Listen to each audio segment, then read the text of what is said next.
अली और फातिमा दो छोटे भाई बहन थे। रमज़ानुल मुबारक का महीना चल रहा था और वो दोनों रोज़े रखने की कोशिश कर रहे थे।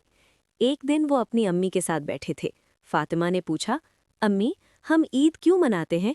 अली भी बोला, हाँ अम्मी, मुझे भी बताएं। अम्मी मुस्कुराकर बोली, बेटा, रमज़ान एक बहुत बरकत वाला महीना है। इसमें हम रोज़े रखते हैं, सब्र सीखते हैं और अल्लाह के करीब होते हैं।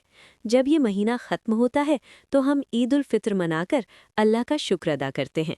अगले दिन अली ने पूछा, अम्मी, हम शुक्र कैसे अदा करते हैं?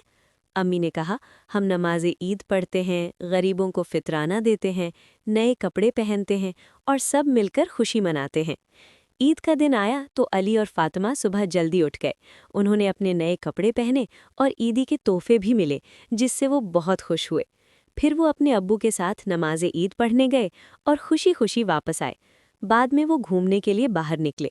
रास्ते में उन्होंने एक गरीब लड़के को देखा जो सड़क के किनारे बैठा था और उसके पाँव में जूते नहीं थे।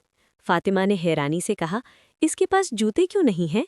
पूछने पर मालूम हुआ कि वो लड़का यतीम है और उसके पास जूते खरीदने के पैसे नहीं हैं। ये सुनकर अली को बहुत अफसोस हुआ। वो अपने अब्बू के पास गया और बोला, अब्बू जान, मैं और फातिमा अभी बाजार गए थे। रास्ते में हमें एक बच्चा नजर आया जिसके पाँव में जूते तक नहीं थे। हमने उससे पूछा कि तुम्हारे पास जूते क्यों नहीं हैं?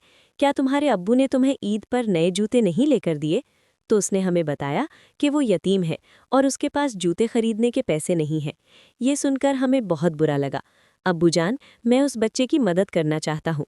अब्बू ने प्यार से उसकी बात सुनी और उसके जज्बे की तारीफ की। अली ने अपने नए जूते उस बच्चे को दे दिए। ये देखकर वहाँ मौजूद एक और शख्स ने भी उस बच्चे के लिए जूते रख दिए। वो बच्चा जूते पहनकर बहुत खुश हो गया। फातिमा मुस्कुराकर बोली, ये जूते आप पर बहुत अच्छे लग रहे हैं। इस बच्चे की खुशी देखकर अली और फातिमा को भी बेहद खुशी हुई।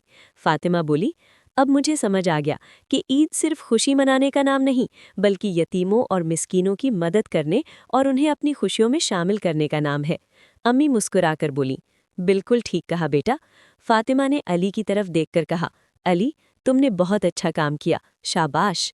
इसके बाद सब घर वाले बाहर घूमने गए और मिलकर खूब खुशी मनाई। सबक: ईद की असल खुशी दूसरों को खुश करने में है। हमें हमेशा यतीमों, गरीबों और ज़रूरतमंदों की मदद करनी चाहिए, क्योंकि हमारी छोटी सी नेकी भी किसी की ज़िंदगी में बड़ी खुशी ला सकती है। अगर आपको ये वीडियो पसंद आई है तो हमारे चैनल को सब्सक्राइब करें, इस वीडियो को लाइक करें और ज़्यादा से ज़्यादा शेयर करें।